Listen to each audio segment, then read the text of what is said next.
대선 주자로 시동을 건 안철수 국민의당 의원입니다. 뭐 이번에 손학규 지사를 이제 그 지렛대로 삼아 어떻게 보면 냉정하게 얘기하면 불쏘시개로 삼아가지고 이 스몰 텐트를 통해서 안철수의 부활이 저는 예고된다고 봐요. 근데 이번에 이제 바른 그 정당에서는 이제 안철수 의원이 나와가지고 교섭단체 연설을 하는 거를 매우 의미심장하게 봤을 거예요. 왜냐하면 원래 교섭단체 연설은 이 당대표 아니면은 원내 그 교섭 원내대표가 하게 돼 있는데 그냥 평의원이 했거든요. 네. 이런 경우는 아마 처음이었을 거예요. 헌정사상. 국민의당의 대표 연설을 듣도록 하겠습니다.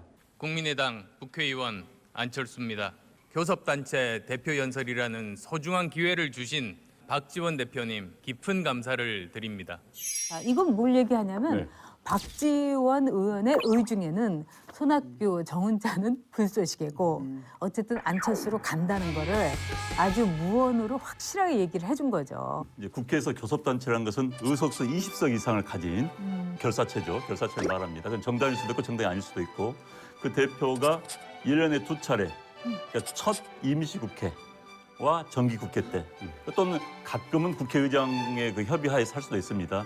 그때 이제 그 교섭단체의 뭐 정치적인 철학, 정책을 발표하는 겁니다. 그래서 저는 이제 들을 때마다 굉장히 코미디라는 생각이 많이 들어요. 왜요? 어째서요? 손수를 좀 바뀝니다. 어쩔 땐 당대표가 하기도 하고 어쩔 땐 원내대표가 하기도 하고 방금 아주 특이하게 안철수 네. 평의원도 했는데 거의 대통령 출마 선언문을 읽어요. 거의 거는. 정치, 경제, 사회, 문화, 대외관계, 통일문제가 다예요. 이번에 안철수 의원은 의원은 거의 출마 선언문이었어요. 그렇죠. 불가피하게 책임지지 않는 정치는 부패합니다. 2년 연속 수출이 감소했습니다. 지금 우리의 교육으로는 미래가 없습니다. 자강 안보를 강력하게 추진하겠습니다. 정의로운 대한민국, 평화로운 한반도를 만들어냅시다.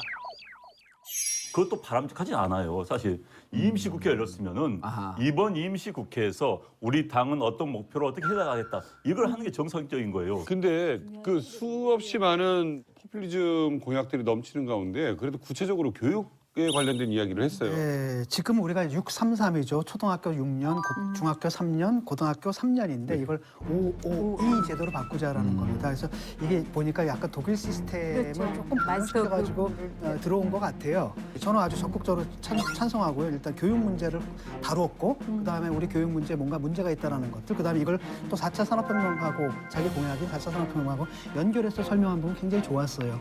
그리고 물론 이제 실현 가능성 문제가 있죠. 항상 뭐 학기 좀 바꾸자 이런 것들이 사실 선거 끝나고 나면 다 무산이 됐거든요. 근데 그럼에도 불구하고 뭔가 그 비전을 제시했다는 점 굉장히 높이 평가합니다. 저는. 저도 사실 우리나라가 교육 계획을 말만 해야지 제대로 한 게 없습니다. 이승만 대통령 때 그 당시에 5년짜리 중학교를 33 중고등학교 나눈 것이 한 번 있었습니다. 예. 그리고 나서 그 후에 교육 계획이란 건요. 제가 알고 있는 한 국민학교를 초등학교 이름 바꾼 것밖에 없어요. 그것밖에 없습니다, 지금. 맞아요. 당대표일 때도 보면 참 연설문 자체는 주옥 같습니다. 그리고 굉장히 논리전개라든가 또는 이런 게 아주 아름다워요. 근데 문제는 뭐냐. 글로 읽으면 아름다운데 그분이 국회에서 이렇게 하면은 거기서 이제 연기력이 떨어지는 거예요. 네. 그래서 그게 참 안타깝더라고요. 좋은 오디오인데. 내용인데.